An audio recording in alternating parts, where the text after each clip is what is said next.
Welcome to All Books Aloud with Elizabeth and Martha, two sisters who love reading in all of its forms. I'm Elizabeth, an academic librarian by day and fiction writer by night with a lifelong obsession with all things reading and books. And I'm Martha, a busy real estate agent who came to my love of reading later, but now I'm an audiobook power user. Every 2 weeks, we get on Zoom and chat about the books we're reading and delve a little deeper into a topic related to reading or publishing. If you love reading, nerding out about books, and sassy millennial hot takes, this podcast is the place for you. Hey Liz, how are you doing today? Hi Martha, I'm okay. Feeling a little harried, but doing okay. Good. What are you reading? I'm reading a book called The Mitford Murders by Jessica Fellowes. Jessica Fellowes wrote quite a few actually, I want to say, companions to Downton Abbey. And The Mitford Murders was her first novel, but it's a series now. I'm liking it, but I'm not loving it. So we'll see if I keep reading it. But it basically opens with the murder of Florence Nightingale, the nurse, Florence Nightingale. Oh, which yeah.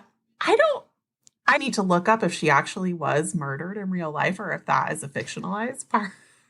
Yeah, I don't think she was. And I have yet to see how that storyline really ends up dovetailing with the main storyline, which is of a young woman who is poor and lives in London and has a really bad home situation. Her uncle lives with her and her mom after her dad died, and he is a creep and tries to get her to be a prostitute, basically. So she has this really terrible home situation and gets a chance to apply to be a nursery maid / governess for the Mitfords, which are a real life aristocratic family in England.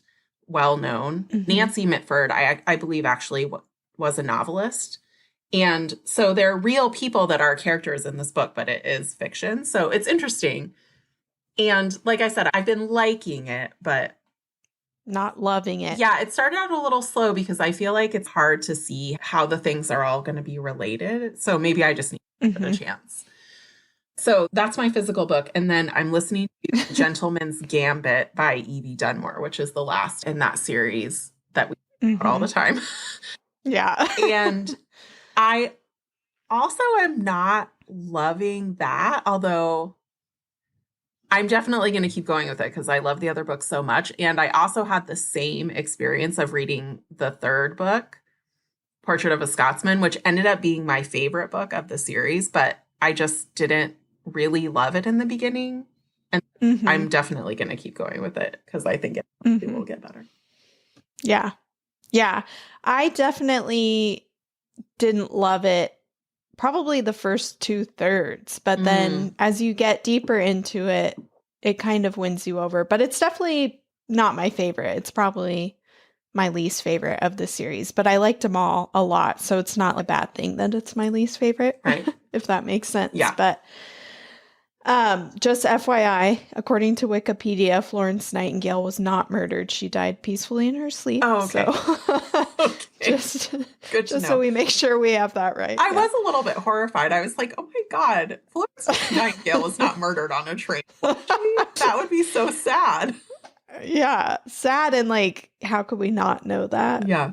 If we miss that part of history, that would be a pretty big omission. But well, it is a novel. It's fiction. So obviously that is part of the artistic license that the author has taken. What about you? What are you reading right now? I'm reading My Life in France by Julia Child. Yes, with help from her great nephew, Alex Prudhomme. Liz got me this for Christmas or my birthday. One of the two. They kind of run together in my mind. I tried to get it for you for Christmas, but I told you should buy it. Yeah, but I bought it with a gift card. Oh, with the gift card that I got you for your birthday. Yeah. So you got it for me, technically.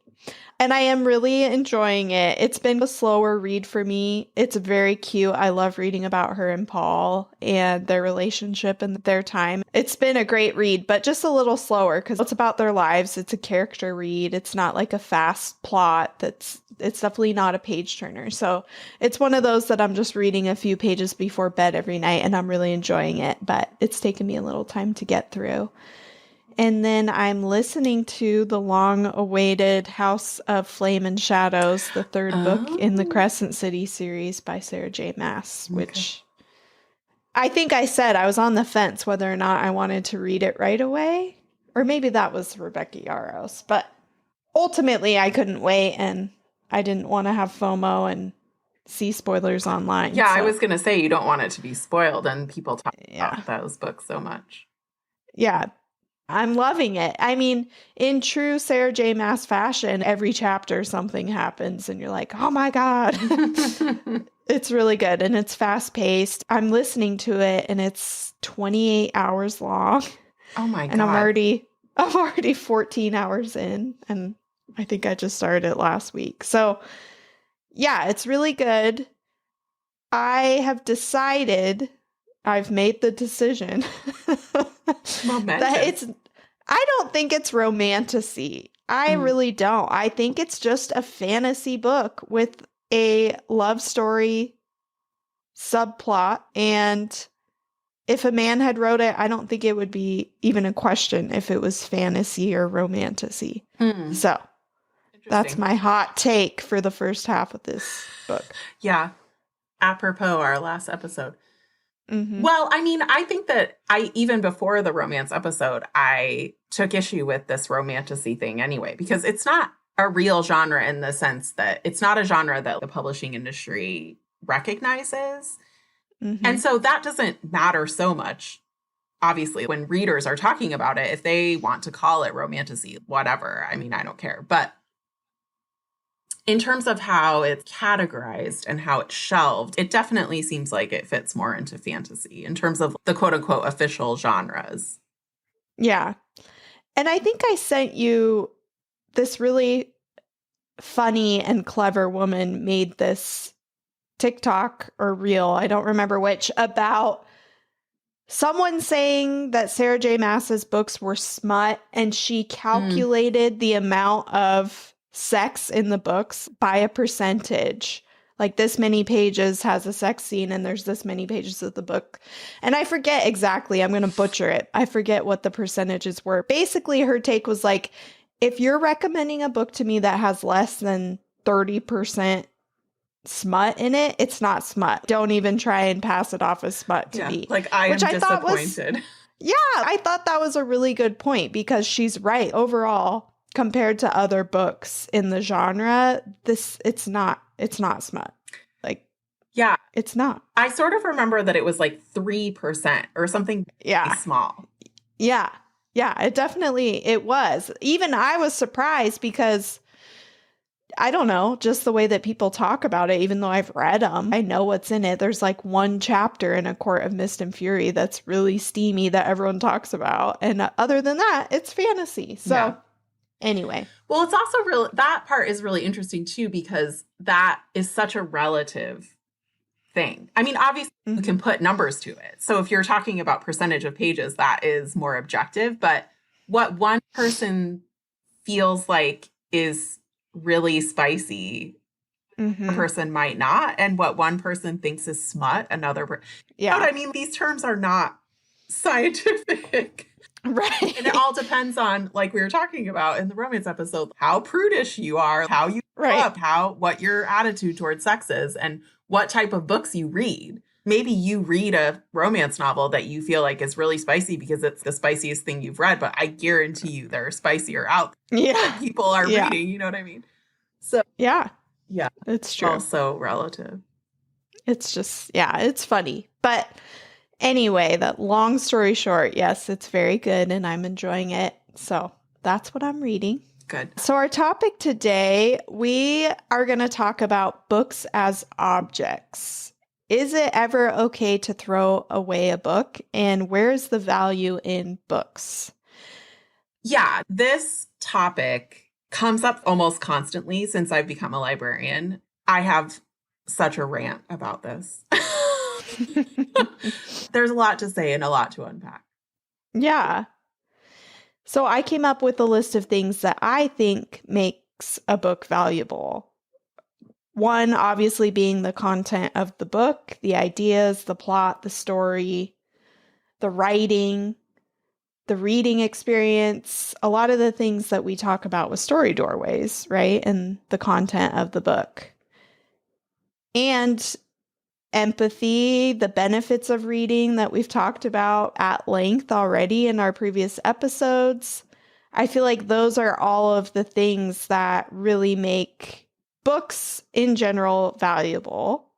The exception to that being first editions or rare editions bringing some physical value to a book. If it's a rare book or, maybe sentimental value. If you have a book that you've had since childhood or it's been passed down through generations of your family, I could see that bringing personal value to a book. But yeah, am I on the right track here? What do you think from your librarian's perspective, Liz?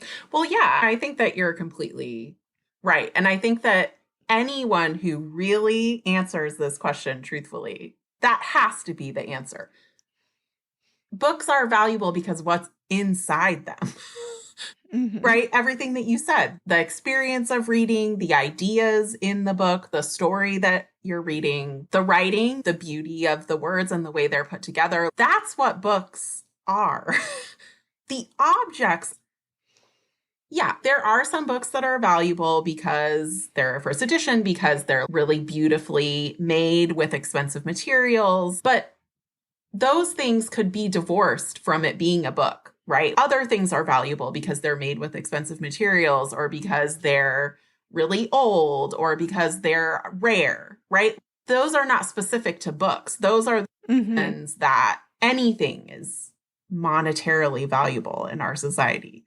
What is valuable about books are what is inside of them. The concepts, the ideas, the stories that are between the covers.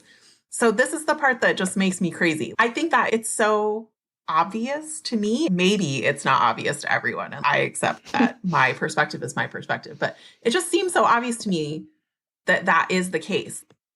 The reason that the printing press and mass literacy in the West was such a huge deal, was such a seismic shift for humanity and for the way that the world was ordered, right? When there were a lot of books suddenly being printed and more than just monks and the very elite were able to access them and started to learn to be able to read them. All of that followed one from another.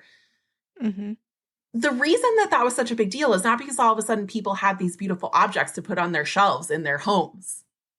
Right. The reason it was such a big deal is because this whole world of knowledge was open up to people.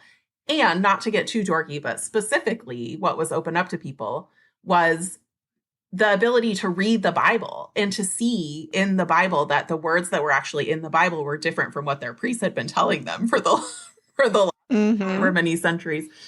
With Dale's Bible is the first English language, accessible, general language translation of the Bible that was produced in England, and people started reading it and were like, wait a minute, this doesn't say anything about paying priests or letting them have all this power, that honestly, because society at that time, and again, I'm mostly talking about Western society, but society at that time was much more religious. That was the organizing principle of society, was religion. And so that was the main reason that it was so impactful to culture and to our society. So it's just not,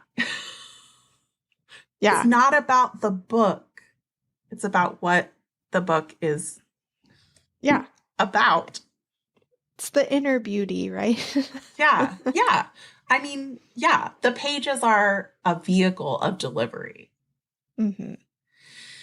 And you can tell already, I get really worked up about this, but this is very much a librarian soapbox that I'm on. I obviously have always loved books and have always been a reader, but I can't claim to have thought about this topic in any depth before I became a librarian. But when I was in library school, it wasn't the first day, but definitely within the first week of my graduate program, we learned about the 5 laws of library science by Rankin-Nathan is you say this person's name. And it's basically the organizing principles for operating a library. And there are expansions and criticisms and everything to this. It was from the 1930s, so just take that for what it is. But I think that it is very applicable, and it's very simple, which is why I like it and why I remembered it, I think, because I certainly don't remember everything that I learned in my graduate program. So these are the 5 laws. Books are for use. Books are for use. Every reader, his or her book, every book its reader, save the time of the reader, and the library is a growing organism. So books are for use is pretty straightforward, right? It's what we've been talking about. Like, books are not just for sitting on a shelf, they're for reading. Every reader, his or her book, and that's very gender binary, obviously, but again, 1930s. Every reader, their book, and every book its reader is basically what we have talked about a lot on this podcast with all of my references to Nancy Pearl, which is just, there's a book out there for every reader. No 2 readers read the same book, kind of thing. Yeah. And there is a book to suit every reading taste, basically. And being a librarian is to facilitate that happening. Got it. Save the time of the reader, whatever, is pretty straightforward. That's not as applicable to this conversation. But then last one, the library is a growing organism, is very applicable to this conversation as well as the book use. Because one of the common misconceptions that I certainly have confronted as a librarian is that people don't actually understand what libraries are for. And this is especially the case if they are not heavy library users.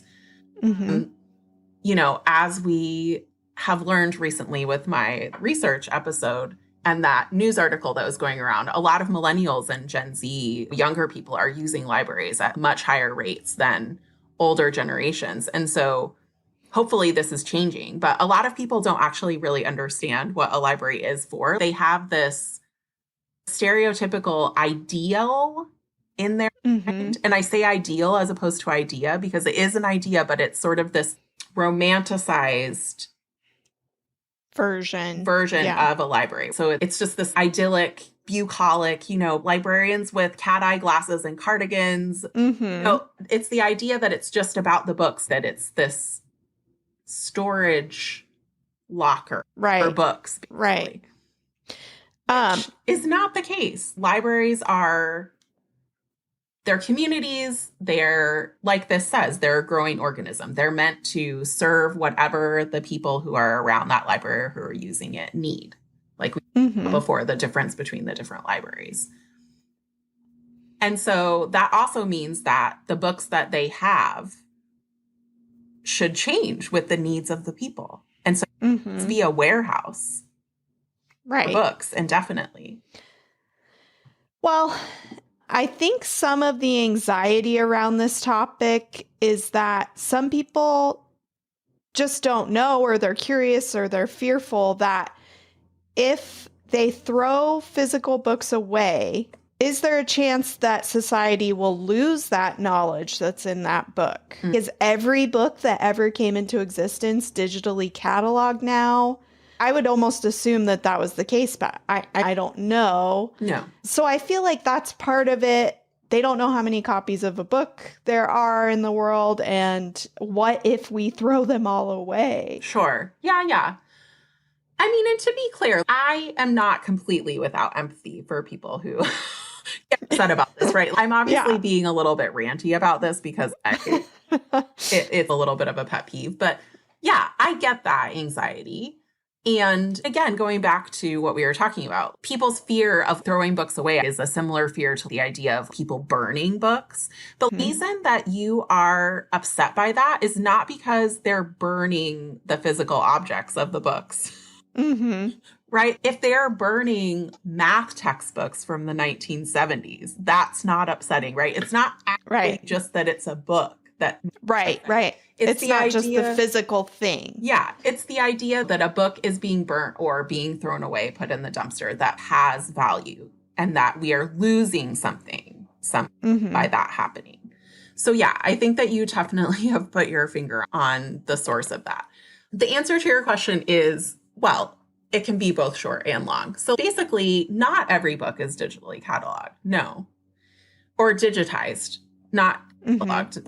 But I think what you're talking about is every book in the world available on the internet? Yes. A digital version of it available? And the answer is definitely no, it's not. However, this gets back to a lot of people don't really understand what libraries do before the internet existed. There were libraries, and for a very long time, libraries have been doing the work of preserving books. So even books that aren't digitized, there are copies of books in various different libraries. There are, at multiple levels, this is the case. There are national libraries like the Library of Congress, although it's not technically a national library, it serves as our national library, or the British Library in England, where the mission of that library is to collect and preserve a copy of every book that's published in that country. So that is the case for the Library of Congress, for the British Library, for other national libraries, is that all of the books that are published in that country, they exist there at least. And then there are also other libraries that also would duplicate that work. So a large research university library, for instance, part of its mission will be to preserve certain fields of knowledge or areas of knowledge. So even if those books never get used, they're not going to get rid of them, weed them. I jumped a little bit when we are talking about the library as a growing organism and that it needs to change the books that it has to fit with the people that are using it. The process of doing that is called weeding. Same way that you go into your garden and pluck out the weeds or pluck out the dead plants. That's the concept of weeding a library, is that you get rid of the books that you don't need anymore for whatever reason. Either people aren't reading them, or they're damaged, or they're outdated, whatever the case may be. But the strategy of weeding a library is going to be different depending on the mission of the library. So the Library of Congress doesn't, because the whole point of it is that it's preserving all of the books that are published. A large research university is, for the most part, not going to weed, because part of its mission is to preserve the academic knowledge in the areas that it collects. Those libraries are usually huge and have huge storage warehouses so that they can keep all of these books. Right? Yeah. Whereas a small public library, or any public library system really, is not going to have that as part of its mission, because the mission of a public library is to serve the public in its area with whatever that public wants to read at whatever point. If the public library in your town kept all of the books that it ever had, it would not be useful to you as a public library, because you would go in there and there would be books from like 1925. And it doesn't have infinite space. Public libraries are usually small. So either it would have to stop buying books at a certain point, or we would be swimming in all of these books from previous decades, right? It has to be an evolving collection that is weeded and refreshed for the patrons that it's serving at any given time. In my library system, which is a middle ground between those two examples, it's a medium-sized university that is a teaching university. It's not a research university. So part of our library's mission is not necessarily to preserve that research capacity. We're a teaching university, so we mostly are interested in keeping things in our library that our faculty are going to need to teach their classes on any given year. Now, we still don't weed very much, because we still have faculty that are doing research, and they would ideally like to have the books that they need for their research in our library. And we are pretty big, and so we don't really need to weed that much, blah, blah, blah, et cetera, et cetera. But in the system that we're a part of, there is a rule that in the consortium, there need to be at least 5 copies of every book. So if you're going through and you want to weed a book, if there are fewer than 5 copies in the system, you don't get to weed it. You have to keep it, because that's our rule, to make sure that every book that we have in our system is available for people to check out if they want it. So that's the long answer. The short is people, librarians have got this. Yeah. This is our job. We are experts. We have been doing this for a long time before the internet existed, and we will continue to do it after the internet doesn't exist anymore. It's okay. Yeah. Right? Chill out. Yeah. So you, the listener, the individual, you don't have to feel like this comes down to you. You're not going to save these books from extinction, essentially. If you have a book on your shelf that is no longer serving you, it's damaged, it's unreadable, whatever the case is, it's okay to release that book in whatever way you deem appropriate, which we could talk about a little bit. Yeah. But yeah, you don't have to take this mission up because librarians got your back. Yeah. We have got you, boo. Also, please don't get mad at us. Yeah. Please mad at us for throwing. That happens, huh? Oh my God, it happens. Yeah. I have this story. This is a recent example from last year, but I could literally find however many stories. I actually tweeted a similar photo. I'll let you open it. It basically is this news story of the headline is residents outraged over dumpster filled with library books at the UWGB, University of Wisconsin, Green Bay. Yeah. From January of 2024. It actually is more recent than I. Oh, very recent. Yeah. And in 2018 or 2019, I tweeted a photo similar to this that was a big dumpster outside of an academic library that was filled with books and was like, look, this is the reality of running a library. You have to weed. Mm-hmm. This is part of it. It's okay. Stop freaking out about this. And it was the closest I've ever come to a tweet going viral. Like, that's your librarian hot take. Yeah. People get so worked up about this. And I mean, I think it goes back to what you were saying about the anxiety of what this represents. But if you look closely at this dumpster, you can see that the books, to me, mainly look like old textbooks. Yeah. So get mad at the textbook publishers for this, because what they do in order to make money is publish a new edition of their textbook every year or two, so that then students have to buy a new $85 textbook because their professor requires that they have the latest edition of it. Yeah. Why does the library need to keep all of the editions of this textbook that have gone in perpetuity? No. That's not It's necessary. such a waste. It is a waste. Certainly it is a waste. But the answer is not for the libraries to keep it, right? Because no one is using those old editions of the textbook.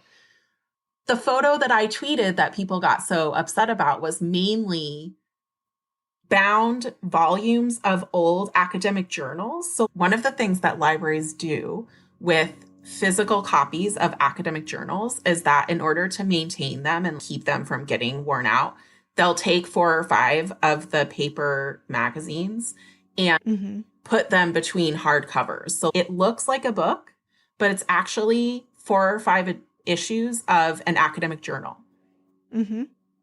Full of scholarly articles reporting on the results of academic research. It's not something that you're just going to pick up and read.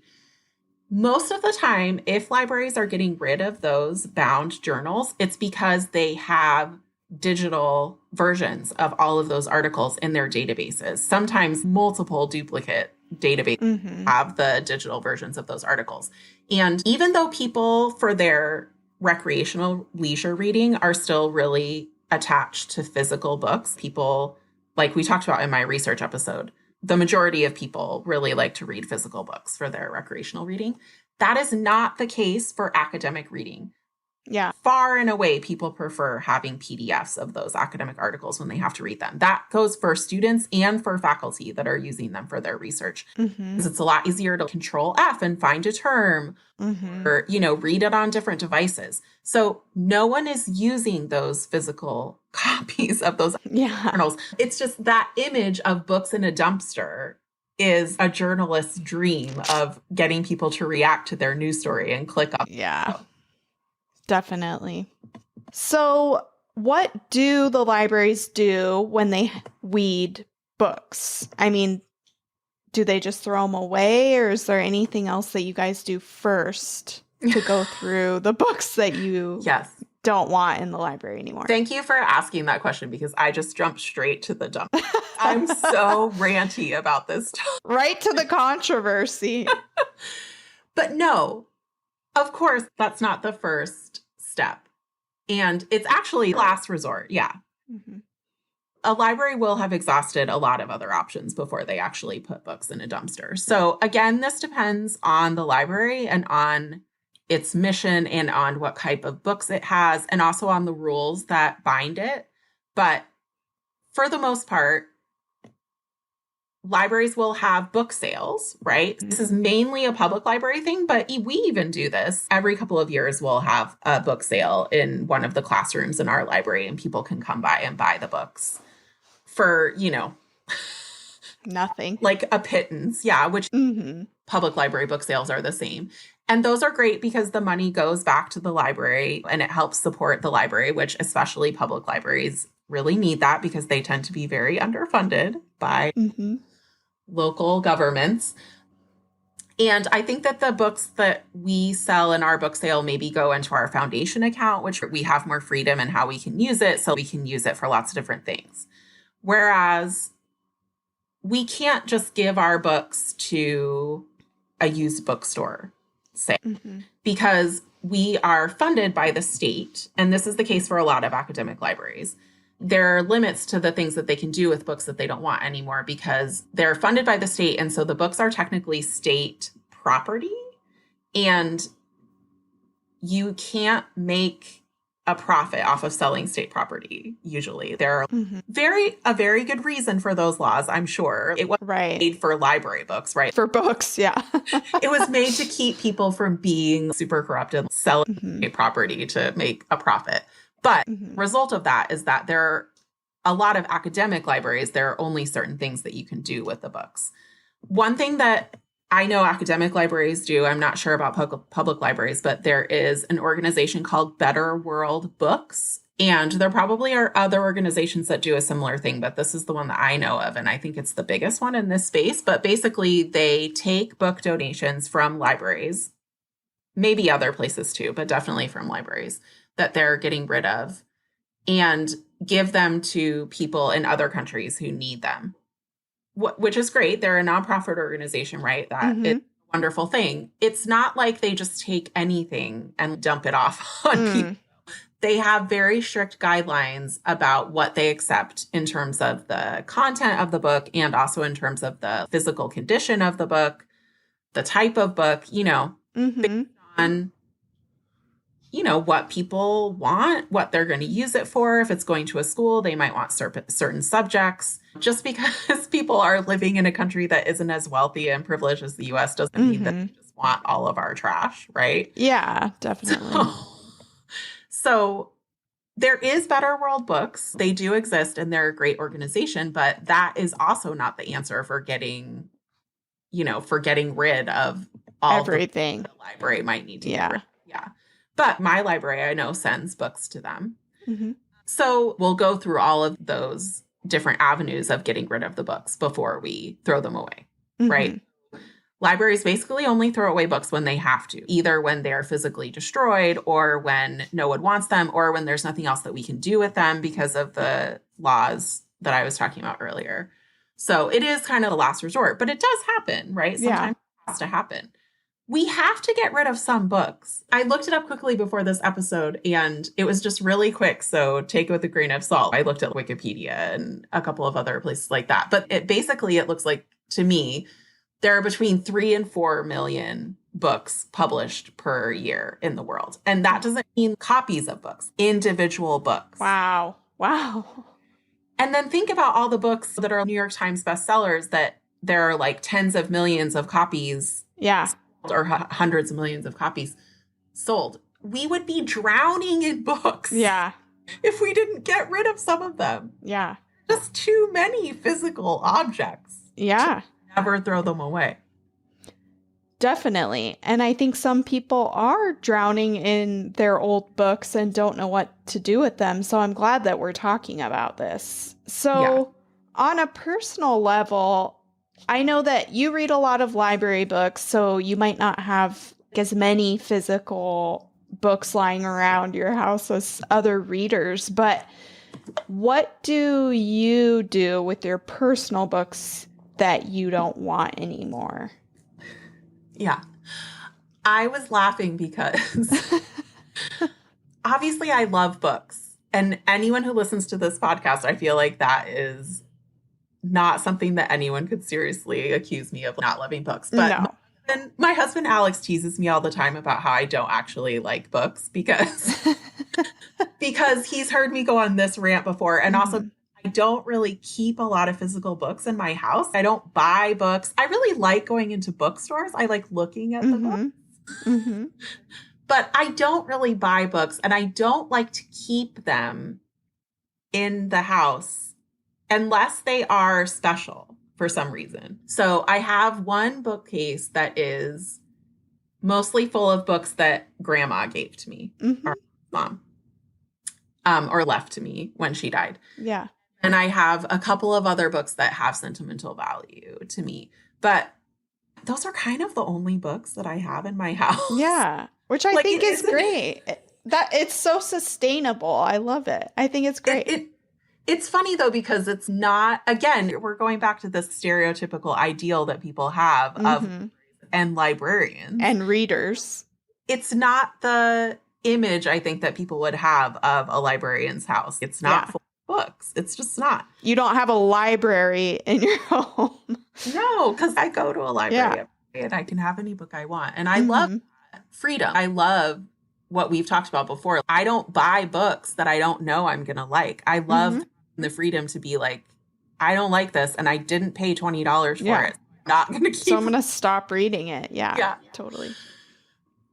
The one exception to that is that I do have a shelf of books that is books that I got for free or was given in various different situations, mostly at librarian conferences. They will give away books a lot of times, especially the bigger ones. Publishers will go to them and give advanced reader copies to librarians because they're making decisions about whether to buy the book for their system most of the time. I never was, but they don't know that. They just give them to anyone who's at the conference. I have quite a few books that I got that way that I keep because I like to have a physical TBR that aren't library books to take with me on a trip. But if I start reading them and I don't like them, I will stop and get rid of it. If I finish reading it and I liked it fine, but it wasn't a book that I want to keep, I don't feel like it was life-changing, I don't plan on reading it again, then I will get rid of it. I bring bags of books to used bookstore. That's how I like to get rid of my books if I can. Or to the library for their book sale. Because public libraries usually will take whatever books you want to donate for their book sale. And the ones that are sellable, they'll put in the book sale. And the ones that aren't, they'll do the work of getting rid of. Yeah. In some way. Yeah. Yeah. In the ways that we've talked about already. Yeah. Yeah. So yeah, that's what I do with the physical books that I have. Mine's very similar. I do buy books more often. Like we've talked about, I'll buy the books for my book club because I'm doing it with the local bookstore and it give them business. And that's kind of the whole point of the book club and yada, yada. So I do tend to buy more books. I am a little sentimental with the books that I love. So I will usually hang on to them unless I really didn't like them. And if I didn't like them and I think that they could make a good gift, there's a potential there. But going back to do books make good gifts, I try to use those principles. So I'm not just going to give a book away to a friend because I don't want it. If it's not a book that makes sense for them to have, I'm not just going to give it to them because I don't want to deal with getting rid of it. So potentially gifting books, I like to sell to the used bookstores too. That's a big one. A lot of times I'll donate to the thrift store, my local thrift store, because again, I like to shop at the thrift store for books. I've shared that on some of our stories in the past on Instagram. I love going to Bishop's Attic and buying a book for $2 that's in perfect condition that someone didn't want. So I do that quite often. But again, the thing about the thrift stores is that if the books don't sell there, they take them to the recycling center. So they do go away if no one else wants them. And then that's the last thing I was going to say is that technically our recycling center doesn't advertise that they take books, but if they get books, they can recycle them as mixed paper. So at least you're keeping them out of the landfill. So it's better than just throwing them away. If that's an option in your town, the listener, that might be something that you could look into if you're concerned about the environmental impact of throwing books away into the landfill.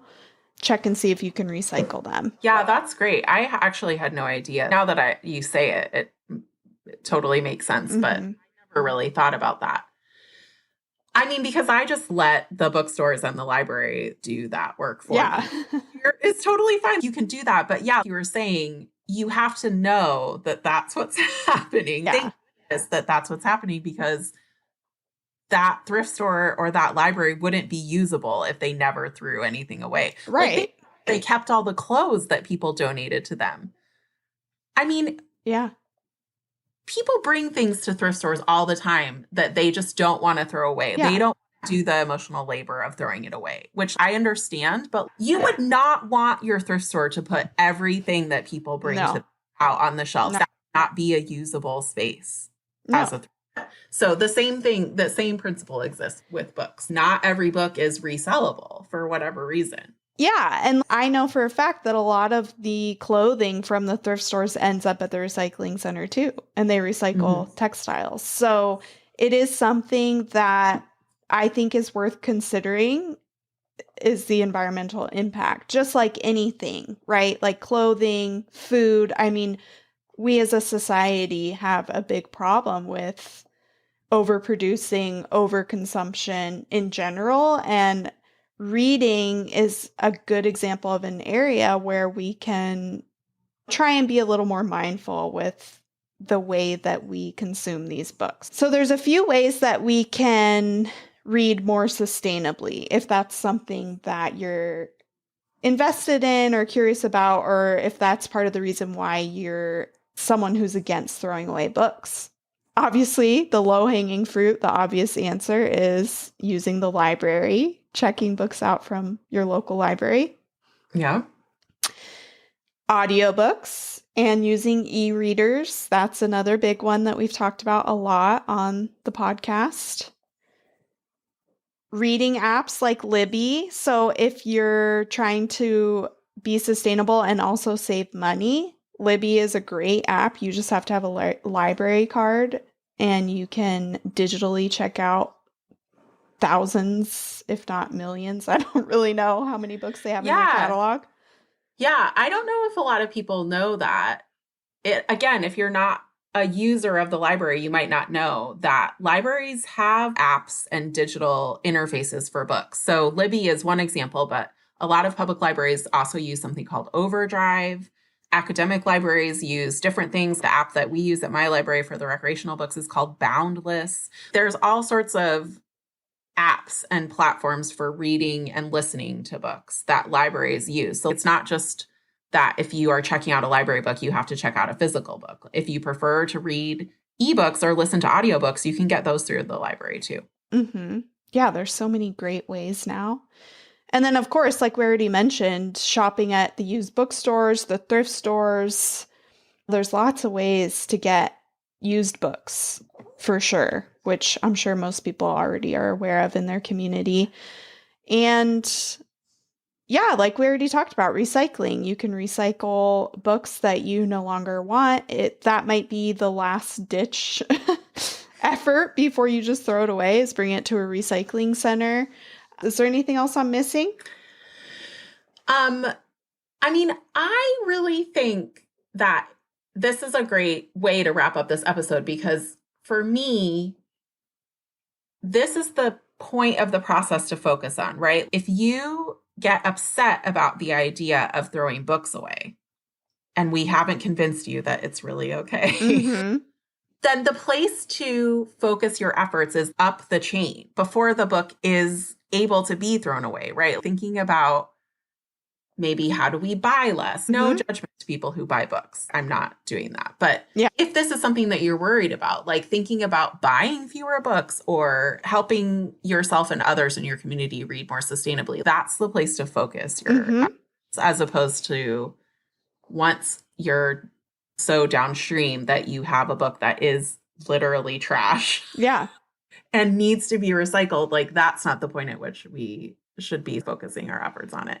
The only other thing that I thought of, it's a little bit of a cheeky one, but I ran across this artist on social media that makes these really beautiful art pieces from books. And I am assuming, but I'm not sure, that she uses books that are not good for any other use. I don't know that, but I link to it in the outline. Did you get a chance to look at it? Here, I'll send it to you. No, I haven't, but I will look at it. I'll send it to you in the chat. They're really beautiful. And this is just one example. I've seen this type of art before. Basically, she carves a scene into the book. Maybe we can share this picture when the episode comes out so that people can see what we're looking at. But basically, you open the book and there is a scene drawn on the inside cover, and then the rest of the book is carved out in a sort of 3D way to make this really pretty meadow of flowers and a forest. I just love the creativity of that. And I love the message. This object is an object. Yeah. And it could be turned into something else and something beautiful, and it's okay. I love that idea. And like you said, Liz, this episode is not meant to shame anyone. Really, we wanted to talk about this so that we could alleviate some of the anxiety and the mystery around this topic. And if you want to keep buying books and reading them and saving them and throwing them away when you don't want them anymore, we understand. But if you want to consider how you can read more sustainably and what to do with your books when you no longer want them, we hope that this helped answer some of your questions. Yeah. And I got a little bit up on my high horse about it, but I do really hope that for people that just didn't know what libraries do and all of the things that they consider and all of the things that they're thinking about as they go through this process of weeding books, I hope that can maybe give people some comfort who maybe didn't realize that this is happening behind the scenes. Librarians are trained to do this type of work and really put a lot of effort and thought into how it's done. It's not haphazard. It's not something that people are just flying by the seat of their pants, So yeah, I hope that is something that now that people know, that they can take comfort from that the librarians are here. They got your back. Take care of your books. Yes. Yeah. Awesome.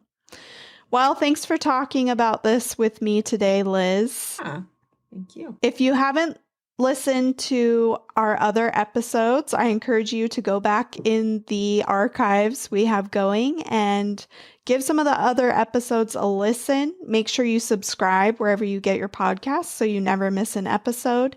You can follow us on Instagram and TikTok at All Books Allowed Pod. If you have any feedback or suggestions for a future episode topic, send us an email to allbooksallowedpod@gmail.com. And read on, my friends.